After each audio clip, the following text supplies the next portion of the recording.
আসসালামু আলাইকুম ভিউয়ার্স, আজকে আপনাদের সামনে এমন একটি ভিডিও নিয়ে হাজির হয়েছি যে ভিডিওটির মাধ্যমে আপনারা দেখতে পারবেন পৃথিবীতে কিভাবে দিন থেকে রাত সংঘটিত হয় এবং রাত থেকে দিন সংঘটিত হয়।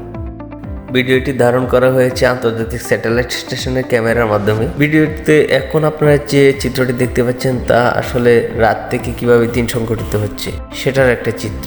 তো ভিউয়ার্স, দেখতে থাকুন আমাদের ভিডিওগুলো যদি আপনার ভালো লেগে থাকে তাহলে অবশ্যই আমাদের চ্যানেলটিকে সাবস্ক্রাইব করবেন এবং পাশে থাকা বেল বাটনটি বাজিয়ে দিবেন।